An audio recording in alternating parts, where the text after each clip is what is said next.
الحمد لله نحمده ونستعينه ونستغفره اما بعد اللہ تعالیٰ کی ذات بہت قریب ہے، اتنی قریب ہے کہ انسان جب گناہ کر رہا ہوتا ہے اس وقت بھی اللہ تعالیٰ اپنی رحمت سے انسان کو ڈھانپے ہوتے ہیں۔ چھوڑ دیں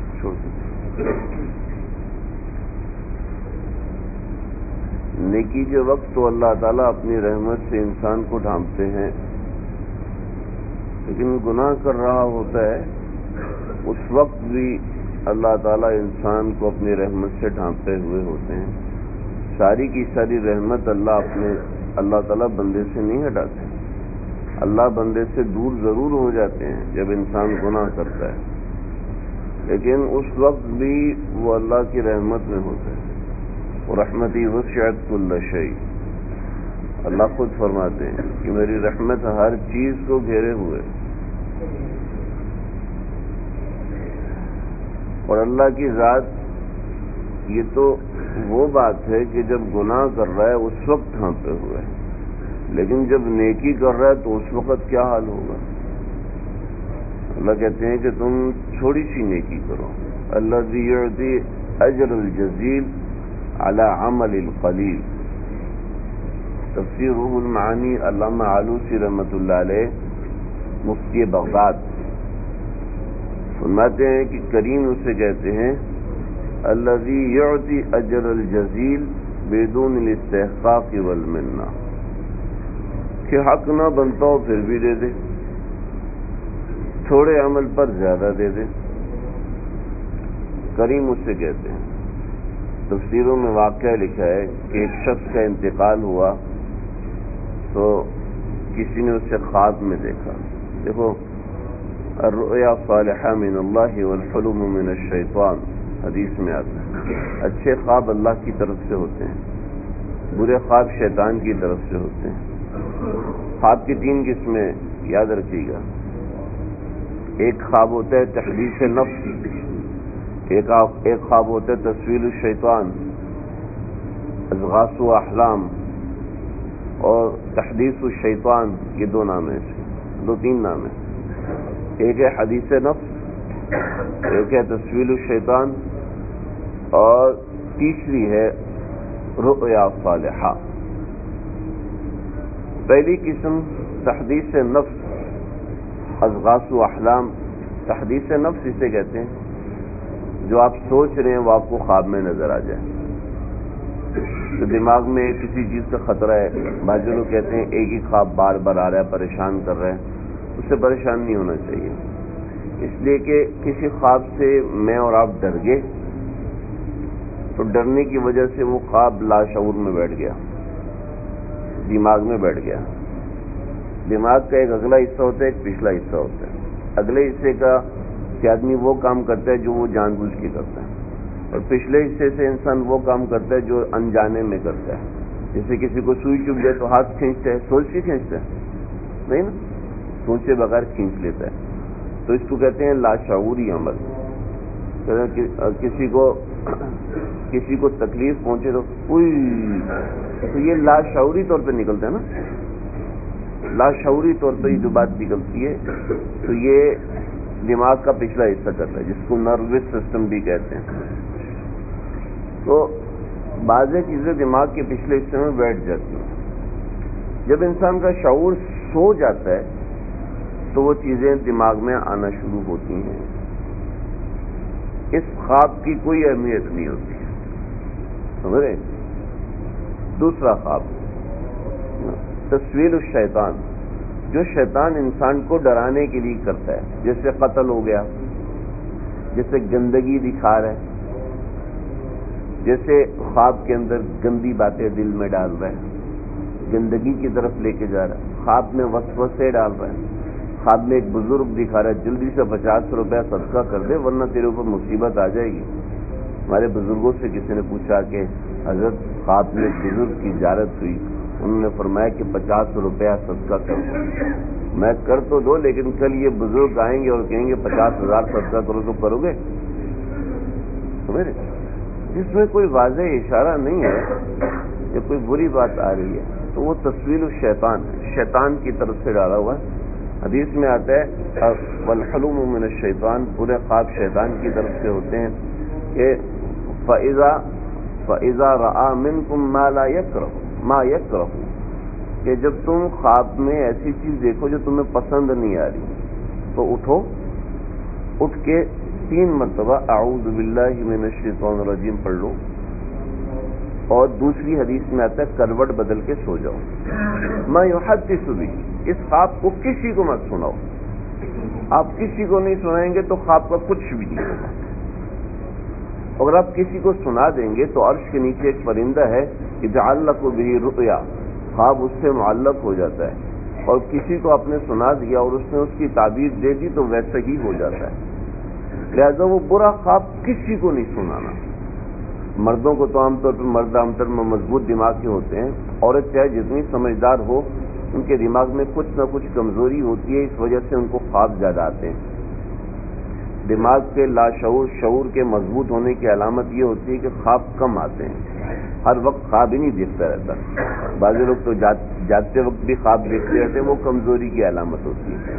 تو عورتوں کو بہت زیادہ خواب آتے ہیں، لہذا سمجھانا چاہیے عورتوں کو کہ جتنا بھی بڑا خواب آ جائے پریشان نہیں ہونا اور کسی کو سنانا نہیں۔ مجلس لگا کے بیٹھ جاتی ہیں اور ایک سناتی ہے جی میں نے یہ خواب دیکھا، دوسری سناتی ہے میں نے خواب یہ دیکھا، تیسری بناتی ہے میں نے بھی یہ دیکھا تھا۔ تو اس طرح کے خواب، جو ایسے خواب آئیں جس میں شیطان کی طرف سے ہو، یہ کوئی معنی خیز بات نہ، وہ شیطان کی طرف سے ہوتی ہے، اس پہ توجہ نہیں دینی چاہیے۔ اور خواب ہر کسی کو سنانے الا صدیق او لبیب، حدیث میں آتا ہے خواب صرف کسی گہرے دوست کو سناؤ جو سمجھدار ہو، یا او لبیب، یہ کسی عالم کو سناؤ جو تعبیر کے فن کو جانتا ہو۔ تو یہ سمجھ لیں کہ جو برے خواب ہیں وہ شیطان کی طرف سے کسی کو سنانے نہیں چاہیے، ورنہ اس کی ویسی ہی بری تعبیر، خواب میں دیکھ لیا میں نے قتل کر دیا، خواب میں دیکھ لیا جی میں ننگا گھوم رہا ہوں، خواب میں دیکھ لیا، یہ جو برا لگتا ہے نفس کو، دل کو برا لگتا ہے۔ تو حدیث میں آتا ہے اٹھو اور 3 مرتبہ اعوذ باللہ من الشیطان الرجیم پڑھو۔ کیا پڑھو جی؟ اعوذ باللہ من الشیطان الرجیم۔ تو دائیں کروٹ سوئے ہوئے تھے تو بائیں کروٹ ہو کے سو، اگر بائیں کروٹ سو گئے تھے تو دائیں کروٹ ہو کے سو جاؤ، اگر سیدھے سوئے ہوئے تو دائیں کروٹ میں بدلی ہو جاؤ، یعنی کروٹ بدلی کریں اور سو جائیں۔ اگر پھر بھی برا خواب ہے، جیسے بچوں کو برا خواب آ رہا ہوتا ہے، تنگ کر رہا ہوتا ہے، تو اس کا ایک اور طریقہ علماء نے لکھا ہے۔ طریقہ یہ ہے کہ اٹھیں، دروازہ کھولیں، بسم اللہ الرحمن الرحیم پڑھ کے دروازہ بند کر دیں، انشاءاللہ بچے کو بھی برا خواب نہیں آئے گا۔ اگر پھر بھی آئے تو تینوں کل 3 بار پڑھ کے بچے کے اوپر دم کر دیں، انشاءاللہ اس کو بھی برا خواب نہیں آئے گا۔ بعض دفعہ بچے ڈر جاتے ہیں نا، لوگ کہتے ہیں مولوی صاحب یہ ہو گیا وہ ہو گیا، بچے کو دم کرو اس کے اوپر جن آ گیا۔ ارے کوئی جن ون نہیں آیا، کوئی جن ون، بچوں پہ جن نہیں آتا، یہ اصول سمجھ لیں۔ 15 سال نابالغ بچوں پہ جن نہیں آتا۔ جنات جی ہم نے تو دیکھا ہے ایسے ایسے ہوتا ہے، اصل اس کی ماں کے ساتھ مسئلہ ہوتا ہے۔ ماں اگر ناپاکی اور پاکی کا خیال رکھے تو جن کبھی بھی نہیں آ سکتے۔ جو شخص پاک صاف رہتا ہے اس پر جنات اور جادو عام طور پہ اثر نہیں کرتے، کوئی خاص بات ہو تو الگ بات۔ تیسرا خواب ہے اللہ کی طرف سے۔ اللہ کی طرف سے جو خواب آتے ہیں اس میں کوئی نہ کوئی ایسی چیز ہوتی ہے جو دماغ میں بیٹھ جاتی ہے، یہ اس کی علامت ہے۔ دماغ میں بیٹھ جاتی ہے، اس کا مطلب ہے کہ یہ اللہ کی طرف سے ہے۔ بڑے مفتی صاحب ہیں، ان کے پاس کسی صاحب نے السلام علیکم فون کیا، حضرت میں نے 2 مہینہ پہلے خواب دیکھا تھا۔ کہا تیرے دماغ میں بیٹھا ہوا تو 2 مہینے کے بعد پوچھ رہا ہے، اتنا پرانا خواب تیرے دماغ میں بیٹھا کیسے رہا؟ اس کا مطلب ہے کہ تو اس کو سوچتا رہا۔ خواب وہ ہوتا ہے جو دماغ میں خود بخود بیٹھ جائے، اس کی طرف سے کوئی چیز ایسی بیٹھ جائے۔ اور خواب جو ہے اس میں اہم چیز یہ ہے کہ وہ اچھا خواب آ گیا نا تو ہر کسی کو سنانا نہیں چاہیے، انتظار کریں کوئی صحیح عالم مل جائے، کوئی بڑے مفتی صاحب مل جائیں جن کو آپ خواب سنائیں تاکہ وہ صحیح تعبیر دے سکیں، اور پہلے پوچھ لیں کہ بھی آپ کو تعبیر کے بارے میں معلومات ہیں یا تعبیر میں مہارت ہے، ورنہ ہر کسی کو خواب سنانا نہیں چاہیے۔ علامہ ابن سیری رحمۃ اللہ علیہ بڑے ان کی کتاب میں بے شمار ایسے واقعات لکھے. ہمارے حضرت حکیم الامت رحمت اللہ علیہ کو کسی نے خواب سنایا. نہیں، ان کے ایک ملازم تھے ایاز. تو ایاز جو تھے بیمار پڑ گئے. ایسے بیمار پڑے، ایک دوائی، دوسری دوائی، تیسری دوائی، چوتھی دوائی، 11 مہینے گزر گئے بیمار. حضرت عیادت کے لیے جاتے تھے. 11 مہینے کے بعد پوچھا کہ میاں کیا مسئلہ ہے؟ تو میں کہ عرض کیا کہ حضرت جلال آبادی صاحب رحمۃ اللہ علیہ، حضرت میں نے ایک بہت برا خواب دیکھ لیا. بھائی کیا خواب دیکھا تم نے؟ حضرت خواب دیکھا ہے کہ میں نعوذ باللہ من ذالک نقل کفر نہ باشد، میں قرآن مجید پر پیشاب کر رہا ہوں. بہت برا خواب دیکھا. اس خواب نے مجھے بیمار کر دیا. 11 مہینے ہو گئے، مجھ سے نہ کچھ کھایا جاتا ہے نہ کچھ پیا جاتا ہے، جو کھاتا ہوں الٹی کر دیتا ہوں. ہاں جی، تو میں بہت اچھا خواب دیکھا ہے. اس خواب نے تو مجھے مار دیا ہے. آپ کہہ رہے ہیں بہت اچھا خواب دیکھا. میں کہ بات یہ ہے کہ خواب کی تعبیر قرآن و حدیث سے ہوتی ہے، دماغ سے نہیں ہوتی. یہ جو چیز آپ نے کی ہے اس کے لیے قرآن میں تو یخرج من بین الصلب والترائب، یہ صلب اور ترائب یعنی ریڑھ کی ہڈی کے نیچے سے یہ چیز نکلتی ہے. اور یخرج من بین الصلب والترائب، اس کا مطلب ہے نیک اولاد. اور وہ قرآن پہ گر رہی ہے تو اس کا مطلب یہ ہے، اس کا مطلب یہ ہوا کہ وہ قرآن کی حافظ بنے گی. اور پھر ایسا ہی ہوا کہ اللہ نے ان کو 7 بیٹے دیے، اور 7 کے ساتھ جو ہے وہ عالم دین، بہت بڑے عالم دین بنے اور اپنے دور کے مفتی بنے.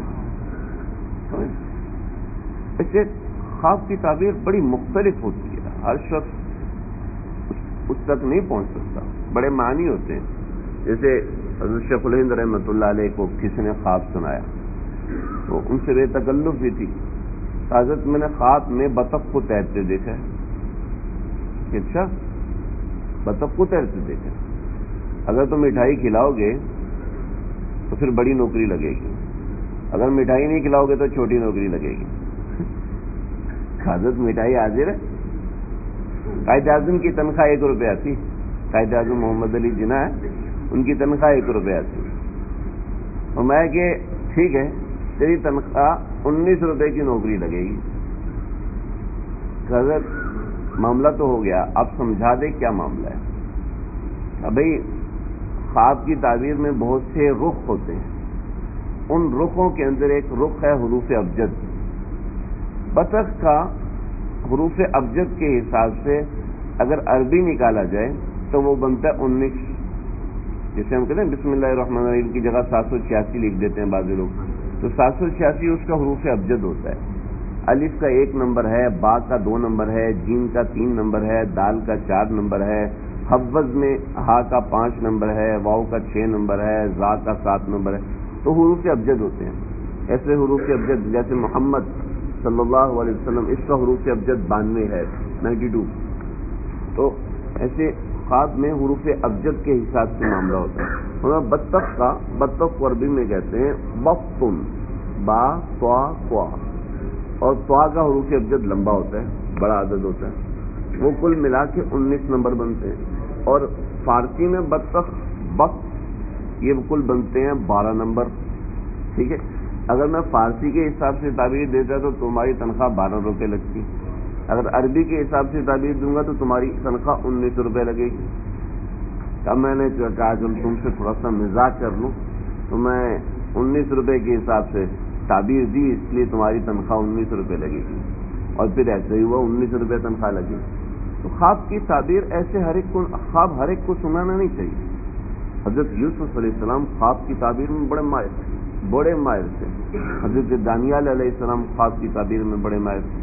ایسے ہمارے نبی صلی اللہ علیہ وسلم خواب کی تعبیر میں بہت ماہر تھے. اس طرح ابو بکر صدیق رضی اللہ تعالیٰ عنہ وہ خواب کی تعبیر میں بہت ماہر تھے. تمام صحابہ ماہر نہیں تھے. حضرت ابو بکر صدیق سے اما عائشہ رضی اللہ تعالیٰ عنہ نے سیکھا، اور اما عائشہ رضی اللہ تعالیٰ عنہ سے حضرت محمد ابن سیرین رحمۃ اللہ علیہ انہوں نے سیکھا اور پھر یوں خواب کی تعبیر سیکھتے سیکھتے آگے بڑھی. تو ایسے ہر ایک کو خواب سنانا نہیں چاہیے. علامہ ابن سیرین رحمۃ اللہ علیہ کے پاس ایک صاحب آئے, کہنے لگے حضرت میں نے اپنی چارپائی کے نیچے آگ لگی ہوئی دیکھی ہے, تمہیں بڑے پیسے ملیں گے, تجھے تجارت کر بہت پیسے ملیں گے, تجارت کی مالا مال ہو گیا, اپنے علاقے کا سب سے بڑا تاجر بن گیا. ایک اور آدمی ہے کچھ عرصے کے بعد, حضرت خواب دیکھا ہے اور خواب میں دیکھا ہے چارپائی کے نیچے آگ لگی ہوئی, میں کہ اپنا گھر چھوڑ دو, گھر کو آگ لگنے والی ہے, اپنا سامان وغیرہ سمیٹ لو, آگ لگنے والی ہے. جناب کچھ عرصے کے بعد دیکھا آگ لگی ہوئی, پریشان. شاگرد کا حضرت اس نے بھی چارپائی کے نیچے آگ لگی دیکھی, اس نے بھی چارپائی کے نیچے آگ لگی دیکھی. اس کو آپ نے کہا کہ بڑا پیسہ آنے والا ہے, اس کو آپ نے کہا تیرے گھر میں آگ لگنے والی ہے. حضرت کیا مطلب؟ فرمایا کہ میاں مطلب یہ ہے, اس نے آگ دیکھی تھی سردی کے موسم میں, اور سردی میں آگ سے سینکتے ہیں, فائدہ اٹھاتے ہیں, اور گرمی میں اگر آپ کے پاس آگ لگ جائے تو آپ وہاں سے بھاگتے ہیں. تو گرمی میں آگ عذاب ہے اور سردی میں آگ جو ہے وہ فائدہ مند کی چیز ہے. لہذا میں نے اس کو اس کے حساب سے تعبیر دی, اس کو اس کے حساب سے تعبیر دی. سمجھ رہے ہو نا؟ یہ باتیں آپ کو اس لیے بتا رہا ہوں تاکہ ہر ایک کو خواب نہ سنائیں, اور یہ بھی نہ ہو کہ خواب کو اہمیت ہی نہ دیں. یہ خواب بیکار چیز ہے. جو ستم و40 من النبوہ, خواب نبوت کا 46واں حصہ ہوتے ہیں. خواب من جانب اللہ الہام بھی ہوتے ہیں. سمجھ رہے ہیں نا جی؟ یہ ہمارے جو 1857 کی جنگ ہوئی ہے, یاد ہے نا بھائی, 1947 میں پاکستان بنا ہے. 1947 کا تو سب جانتے ہیں نا. اس سے 100 سال پہلے 1857 میں یعنی 90 سال پہلے ایک جنگ ہوئی تھی, جنگ آزادی. یہ جنگ آزادی جو ہوئی تھی یہ خلافت عثمانیہ کو بچانے کے لیے ہوئی تھی. ہندوستان, پاکستان, افغانستان, چائنا, سری لنکا, نیپال, ایران, اس کے بعد یہ آتے ہیں سعودی عرب اور شام, عراق, یہ سب جو علاقے آتے ہیں نا, یہ پورا ایریا خلافت عثمانیہ میں آتا تھا. یہ حضرت معاویہ رضی اللہ تعالیٰ عنہ نے بنائی تھی سلطنت, اور پھر یہ آگے چلتے چلتے پھر یہ ٹوٹی, اور ٹوٹنے کے بعد ایک شخص تھا عثمان. یہ عثمان جو تھا نا یہ تاتاری تھا. تاتاری اس کا ایک پیشہ تھا. پیشہ یہ تھا کہ یہ اس کے ساتھ 4000 کا 4500 کا لشکر ہوتا تھا. دیکھتا تھا جہاں لوگ جنگ ہو رہی ہے وہاں جو ہار رہا ہوتا تھا اس کی مدد کرتا تھا, اس کو جتا دیتا تھا. جو جیت رہا ہے اس کو تو کوئی مسئلہ نہیں ہے نا, جو ہار رہا ہے اس کو مسئلہ ہوتا تھا. تو اس کے اوپر اٹیک کرتے اور اس کو جتواتے. جتوانے کے بعد اس سے کہتے مال غنیمت ہمیں بھی دو. تو جو مال ملتا تھا وہ آدھا آدھا تقسیم کر لیتے, کچھ دن اس کے ساتھ رہتے, پھر آگے چلے جاتے. تو ایسا ہوا کہ مسلمانوں کی تاتاریوں سے جنگ ہو رہی تھی اور مسلمان مار کھا رہے تھے. مار کھاتے کھاتے کھاتے پیچھے آگے, پیچھے سے یہ پہنچ گئے. اس نے جناب اٹیک کیا اور تاتاریوں کو بھگا دیا. اس کو تو پیشہ یہ تھا, روٹی پانی یہ تھا. چنانچہ اس نے تاتاریوں کو بھگایا. مسلمانوں نے بڑے خوش ہوئے, کہا تمہاری بڑی مہربانی, کبھی مال غنیمت میں حصہ ہمیں دو, کا بہت اچھا ملے گا, آپ ہمارے مہمان ہو. مسلمان مہمان نواز ہوتا ہے, آپ ہمارے مہمان ہیں, آپ ہمارے پاس رکیں. انہوں نے کہا ٹھیک ہے جی. تو یہ چونکہ حکمران تھا تو اس کو الگ کمرے میں رکھوایا. الگ کمرے میں قرآن مجید رکھا ہوا تھا. اس نے کہا یہ کیا ہے؟ یہ تو اللہ کی کتاب ہے. اللہ کی کتاب ہے. اللہ کی کتاب کمرے میں ہوگی تو میں کیسے سوؤں گا؟ کہتے کوئی مسئلہ نہیں, آپ سو جائیں. لیکن اس نے کہا اللہ کو تو سارے مانتے ہیں, ہندو بھی مانتا ہے, عیسائی بھی مانتا ہے, مجوسی بھی مانتا ہے, مسلمان بھی مانتا ہے. لیکن مسلمان اللہ کو وحدہ لا شریک مانتا ہے, ہندو اللہ کو وحدہ لا شریک نہیں مانتا. عیسائی کہتے ہیں جی اللہ تعالیٰ اکیلے نہیں, حضرت عیسیٰ بھی کچھ اور ہیں. یہودی بھی اللہ کو الہ مانتے ہیں لیکن وحدہ لا شریک نہیں مانتے. ہم اللہ کو اکیلا مانتے ہیں, اللہ کے ساتھ کوئی شریک نہیں, بس صرف سجدے کے قابل صرف اللہ کی ذات, اس کے علاوہ اور کوئی نہیں. تو مسلمان اور تو تاتاری بھی اللہ کو تو مانتے تھے. مشہور ہے کہ جب مسلمانوں نے تاتاریوں پہ ظلم کیا جو تاتاریوں کا بڑا تھا وہ پہاڑ پہ چڑھ گیا اور کہنے لگا اللہ تیرے مسلمانوں نے ہمارے اوپر ظلم کیا ہے، اللہ تو ان کے خلاف ہماری مدد فرما۔ جب بغداد میں تاتاریوں کا لشکر حملہ آور ہوا تو اہل نظر نے دیکھا کہ مسلمانوں کے لشکر کے پیچھے کچھ فرشتے تھے اور وہ کہہ رہے تھے یا ایھا الکفرہ اقتلوا الفجر، یا ایھا الکفرہ اقتلوا الفجر، اے کافروں کی جماعت ان فاجروں کی جماعت کو قتل کر دو۔ اور پھر مسلمانوں پر جو اللہ کا عذاب فتنہ تاتار کی شکل میں آیا، اور پھر ہمارے آپ کے بزرگ شیخ عبد القادر جیلانی رحمۃ اللہ علیہ وہ اٹھے اور انہوں نے تاتاریوں کو تبلیغ کرنا شروع کی۔ مولانا جلال الدین رحمۃ اللہ علیہ ان کے پاس یہ ایک جگہ گزرے تو تاتاری نے کہا کہ تاتاری کہنے لگا کہ بھئی یہ بتا تو اچھا ہی ہے میرا کتا اچھا ہے؟ ان کی نظر میں انسان جانور برابر۔ تو کہنے لگے کہ مولانا جلال الدین تھانی سری کہنے لگے نہیں، میں ابھی نہیں بتا سکتا کہ میں اچھا ہوں یا آپ کا کتا اچھا ہے۔ اگر میرا خاتمہ ایمان پر ہو گیا تو سمجھ لیں کہ میں اچھا ہوں، اور اگر میرا خاتمہ ایمان پر نہیں ہوا نا تو سمجھ لیں آپ کا کتا اچھا ہے۔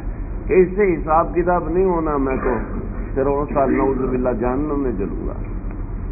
تو جب ان کا انتقال ہوا تو انہوں نے اپنے پوتے سے کہا کہ بیٹا میں تو مر رہا ہوں، تو جانا شہنشاہ خاقان کے پاس، خاقان اعظم کے پاس، ان سے کہنا کہ میرے باپ نے آپ سے ایک وعدہ کیا تھا آپ کو بتانے کا، تو انہوں نے پیغام بھیجا ہے کہ بادشاہ کو بتا دینا کہ میں اچھا ہوں کیونکہ میں ایمان پر مر رہا ہوں۔ تو وہ اٹھے اور وہاں پر پہنچے۔ آپ بادشاہوں سے کون ملنے دیتا ہے؟ اصل میں یہ لوگ سورج کی پرستش کرتے تھے، تو یہ اشراق کے وقت پہنچے اور وہاں پر اذان دی۔ تاتاری تو مسلمانوں کا دشمن، اذان کا دشمن، تو پکڑ کے بادشاہ کے سامنے لے آئے۔ تو بادشاہ سلامت میں نے اذان شر پھیلانے کے لیے نہیں دی، میں نے اذان اس لیے دیا تھا کہ آپ مجھے بلا لیں۔ تو میں آپ کو بتانا چاہتا تھا کہ میرے جو دادا ہیں وہ آپ سے ملے تھے اور آپ نے کہا تھا کہ میں اچھا ہوں وہ اچھے ہیں یا ان کا کتا اچھا ہے، تو انہوں نے پیغام بھیجا ہے کہ میں اچھا ہوں آپ کا کتا اچھا نہیں ہے۔ یہ اللہ والے اپنے آپ کو بہت حقیر سمجھتے ہیں۔ فرمایا کہ کہنے لگا کہ دل کو چوٹ لگی، کہنے لگا اپنے مذہب کے بارے میں بتاؤ جس کے بارے میں اس کو اتنا یقین ہے۔ تو انہوں نے بتایا، وہ بادشاہ اسی وقت ایمان لے کر آ گیا، وہ تاتاری پہلا مسلمان ہوا۔ اور پھر کیا ہوا کہ اس کے تین وزیر تھے، سپاہ سالار تھے، تین میں سے دو کو بات سمجھ میں آئی، جو تیسرا تھا کہنے لگا جی میں پیدا ہوا ہوں نا اس کے بعد سے میں تلوار چلا رہا ہوں، میں صرف مقابلے کی زبان سمجھتا ہوں، اگر یہ مجھے ہرا دیتا ہے تو ٹھیک ہے، اگر میں اس کو ہرا دیتا ہوں تو یہ غلط ہے۔ وہ کہنے لگے کہ آج تو گئے، کیونکہ وہ لہیم شہیم، وہ اتنا بڑے قد کا اور یہ بیچارے چھوٹے سے آدھی روٹی کھانے والے۔ یہ جیسے ایک ہندو نے مولانا محمود الحسن سے مقابلہ کیا مناظرے کا، تو مناظرہ ہو رہا تھا، تو درمیان میں کھانے کا وقت ہوا تو اس نے اتنا بڑا تھال آیا، اس کے سامنے وہ کھانا شروع ہوا، اور حضرت مولانا قاسم نانوتوی رحمۃ اللہ علیہ اور ان کے لیے 2 روٹی آئی، اس میں سے 1 روٹی کھائی اور باقی دال واپس بھیج دی۔ کیا مولانا آج مناظرہ کھانے کے بارے میں نہ کر لیں؟ کبھی اگر کھانے کا مناظرہ کرنا ہے تو بھینس سے کر لو، میں تو آپ سے علم کا مقابلہ کرنا ہو، کھانے میں تو بھینس کا مقابلہ کر لو، ہاتھی کا مقابلہ کر لو، وہ زیادہ کھائے۔ تو اب وہ جائے تو چھوٹے سے قد کے اور ہلکے پھلکے دھان پان کے آدمی، بالکل دبلے پتلے، اور وہ جناب بڑا پہلوان، اپنے وہ ایک آدمی جو ہے وہ 50 کا مقابلہ کر سکتا تھا۔ وہاں اللہ سے دعا مانگی، اللہ جی آج اس نے مجھے ختم کر دیا، قتل کر دیا، میری زندگی تو ختم، میرے گناہ معاف کر دینا۔ وہ قریب آیا، اس نے تلوار کا وار کیا اور انہوں نے صرف ایک مکہ مارا، اللہ اکبر، اور ایک مکہ مارا، وہ پہلوان 3 کلاوازیاں کھا کے پیچھے گرا. اللہ. اور ادھر ہی گرا اور بے ہوش ہو گیا. جب اٹھا تو کہنے لگا یہ جس دین پر ہے مجھے اس دین پر کر دو. تو یہ ایسے اسلام پھیلا. تو یہ عثمان جو ہے یہ رات کمرے میں گزاری, لیکن اس نے کہا کہ جہاں اللہ کی کتاب رکھی ہوگی وہاں میں سو جاؤں یہ میرے لیے ممکن نہیں ہے. قرآن مجید کو اٹھایا, سر پہ رکھ لیا اور پوری رات سر پہ رکھ کے گزاری. جب صبح ہوئی تو پوچھا جی رات میں کوئی تکلیف تو نہیں ہوئی؟ کہا تکلیف ہی تکلیف ہے, آپ نے یہ قرآن مجید اندر رکھ دیا, میں اس کو کمرے سے باہر نکال نہیں سکتا کہ اللہ کی کتاب ہے, خود باہر جا نہیں سکتا کہ باہر جگہ نہیں ہے, اور میں نے اس کو سر پہ رکھ کے رات گزاری. آپ اس کو لے جائیے تاکہ میں کچھ اور سو سکوں. یہ شخص سویا اور خواب دیکھا. خواب یہ دیکھا کہ میں نے پیشاب کیے اور پیشاب سے ایک درخت نکلا ہے, اور وہ درخت اس سارے علاقے میں چھا گیا ہے, سارے علاقے میں پھیل گیا ہے. یہ میں نے آپ کو بتایا نا. آپ یہاں سے شروع کریں, سری لنکا, نیپال, ہندوستان, پاکستان, افغانستان, ایران, روس, اور پھر سعودی عرب, اور سعودی عرب شام. سعودی عرب یہ تو آج تقسیم ہو گیا نا سعودی عرب, ورنہ شام, عمان, عرب امارات, اور یہ ساری یہ سب چیزیں اس کے اندر آتی. یہ پورا ایریا اس میں داخل تھا. تب پورے علاقے میں یہ درخت پھیل گیا. بہت پریشان ہوا, کہنے لگا جی آپ کے پاس کوئی عالم ہو تو مجھے بتائیں. مولانا سعید رحمۃ اللہ علیہ وہ یہاں پر ہوا کرتے تھے, ان کے پاس لے کر گئے. کہا جی اب میں نے یہ خواب دیکھا ہے. کہا کہ بھئی خواب کی تعبیر تو تم اپنی آنکھوں سے دیکھو گے, بس صرف ایک کام کرو. وہ کام کیا ہے؟ کہ مسلمان ہو جاؤ اور میری بیٹی سے شادی کر لو. رات کے قرآن مجید سر پہ رکھنے سے, ادب کرنے سے دل تو بدلی ہو گیا تھا. کہا سوچوں گا, مجھے اپنے مذہب کے بارے میں بتائیں. مسلمان ہوا, مسلمان ہو کے ان سے شادی کی, اور شادی کرنے کے بعد ان کی اولاد میں خلافت عثمانیہ بنی, اور یہ خلافت عثمانیہ نے پورے 1200 سال ہندوستان پہ, پاکستان پہ حکومت کی ہے. سمجھ رہے ہیں؟ یہ جو ایسٹ انڈیا کمپنی لے کے انگریز آئے تھے تو انہوں نے خلافت عثمانیہ کو توڑا تھا. تو یہ پورے یہ ایک خواب تھا, اس کے پیچھے ایک خواب تھا جس میں بشارت تھی کہ آپ کو حکومت ملنے والی. تو خواب ایسے معمولی نہیں ہوتے. بخاری شریف میں کئی احادیث ہیں خواب کے بارے میں. تو اس نوجوان کے بارے میں کس نے خواب دیکھا, میں یہ قصہ سنا رہا تھا آپ کو کہ ما فعل اللہ بک, اللہ نے تیرے ساتھ کیا کیا. تو کہنے لگا کہ فخفت قلت حسنات, مجھے بہت ڈر لگا کہ میری حسنات بہت تھوڑی ہیں, سیئات بہت زیادہ ہیں, ان نیکیاں بہت کم ہیں اور برائیاں بہت زیادہ ہیں. تو ہوا یہ کہ میری برائیوں کا پلڑا بھاری ہو گیا, نیکیوں کا پلڑا ہلکا ہو گیا.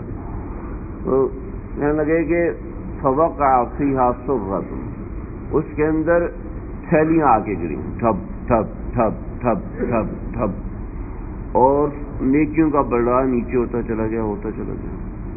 تو میں نے اللہ سے پوچھا, اللہ جی یہ کیا ہے؟ تو اللہ نے فرمایا کہ ھذا کف تراب القیتہ علی قبر مسلم, یہ وہ مٹی ہے جو تو اپنے بھائی کی قبر پر ڈال رہا تھا, وہ نامہ اعمال میں ڈالنا رہ گئی تھی, جو تو نے اس پہ ڈالی تھی, آج ہم نے اس کو پورا پہاڑ بنا کے اس میں ڈال دیا. تو اللہ ایسے کریم ہیں, وہ ایک سبحان اللہ پر بھی معاف کر دیتے ہیں, کبھی ایک گناہ پر بھی پکڑ لیتے ہیں. بھائیو اللہ تعالیٰ نا ہم سے بہت پیار کرتے ہیں, اتنا پیار کرتے ہیں میں اور آپ سوچ بھی نہیں سکتے.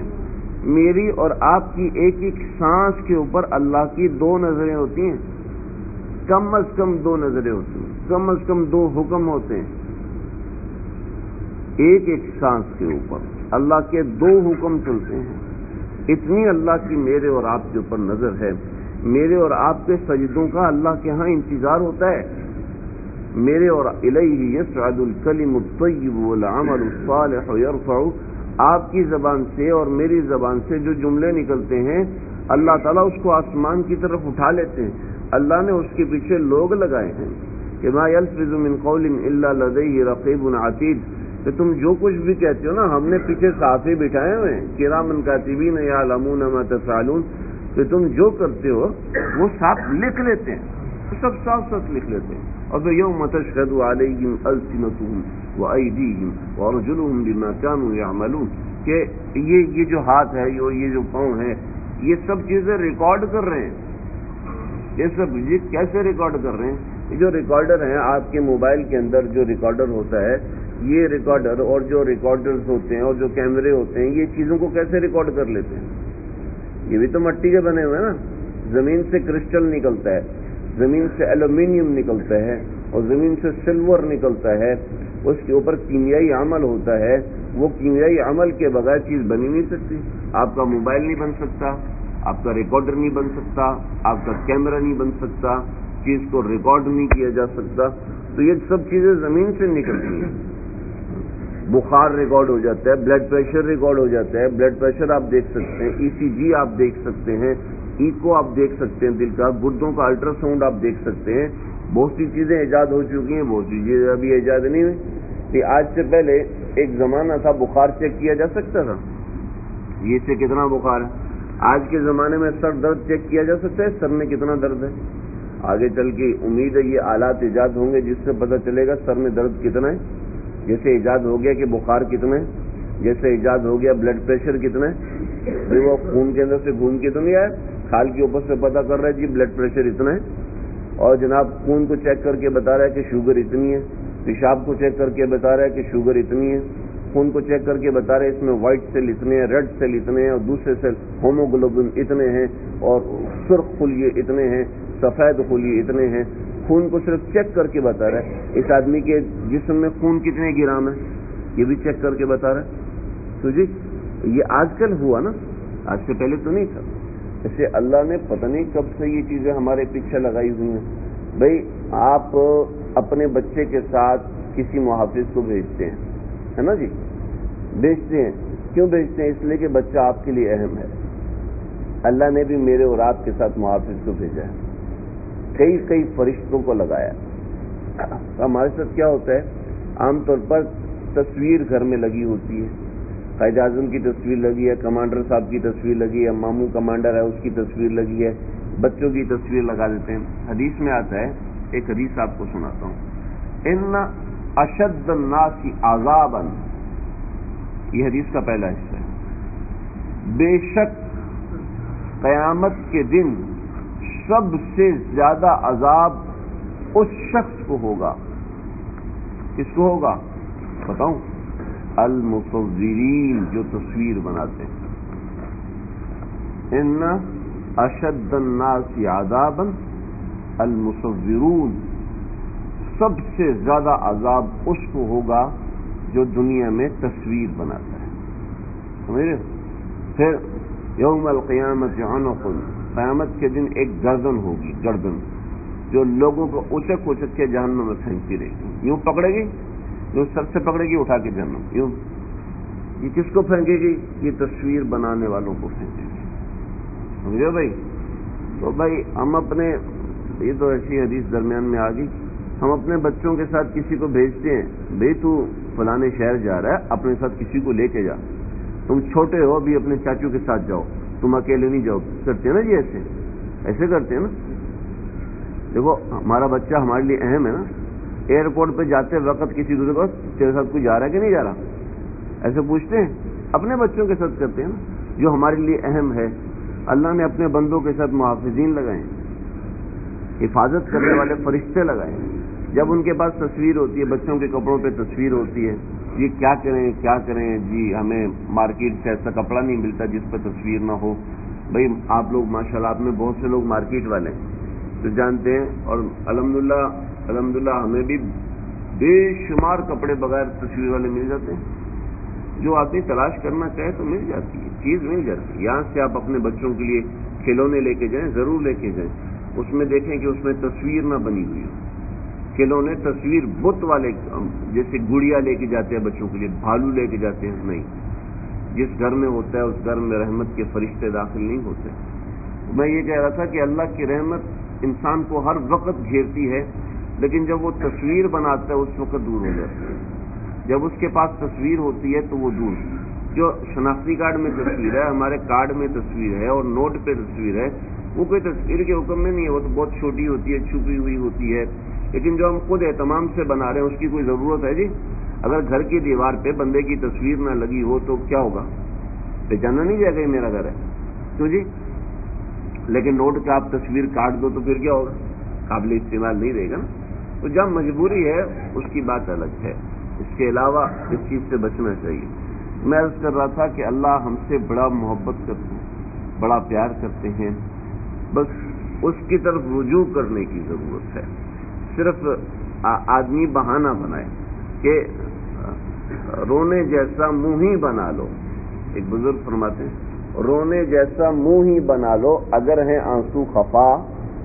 رونے جیسا منہ ہی بنا لو اگر ہیں آنسو خفا. اس کی رحمت کو تو بخشش کا بہانا چاہیے. تو اللہ کی رحمت انسان کو گھیرتی ہے. ہاں, انسان اس کی طرف جانے کی فکر کرے. اللہ تعالیٰ مجھے, اللہ تعالیٰ آپ کو, ہم سب کو سمجھنے کی, عمل کرنے کی توفیق عطا فرمائے. آخر دعوانا بسم اللہ الرحمن الرحیم. اللهم ربنا تقبل انك انت السميع العليم وتب علينا انك انت التواب الرحيم. اے اللہ مجھے ہم سب کو معاف فرما دے. قلب سلیم, عقل سلیم, حسن سلیم عطا فرمائیے. کچھ دیر جو ہم لوگ بیٹھے ہیں اس بیٹھنے کو اپنی بارگاہ میں قبول فرما لیجیے. شرف قبولیت سے نوازیے, شرف قبولیت سے نوازیے. ہم سب کی جملہ مقاصد حسنہ پورے فرما لیجیے. ہم جس مقصد کے لیے یہاں پر آئے ہیں اللہ جی اس کو پائے تکمیل تک پہنچا دیجیے. ہمارے حج کو قبول فرما لیجیے, ہمارے عمروں کو قبول فرما لیجیے, ہمارے آنے جانے کو قبول فرما لیجیے, ہمارے خرچ کرنے کو قبول فرما لیجیے, ہمارے وقت گزارنے کو قبول فرما لیجیے. بہت سے لوگ یہاں قربانی دے کے بیٹھے ہوئے ہیں, اپنی اولاد سے دور, بچوں سے دور, گھر والوں سے دور اور تکلیف میں ہیں. اللہ جی سب کو اس کے اوپر اجر عطا فرمائیے. کسی کو بھی محروم نہ فرمائیے, کسی کو بھی محروم نہ فرمائیے. جو آپ نے اپنی نظر خاص ہم سب پہ رکھی ہے اللہ ہمیں اس کی لاج رکھنے والا بنائیے. ربنا تقبل منا انك انت السميع العليم وتب علينا انك انت التواب الرحيم. صلى الله تعالى على خير خلقه محمد وعلى اله وصحبه.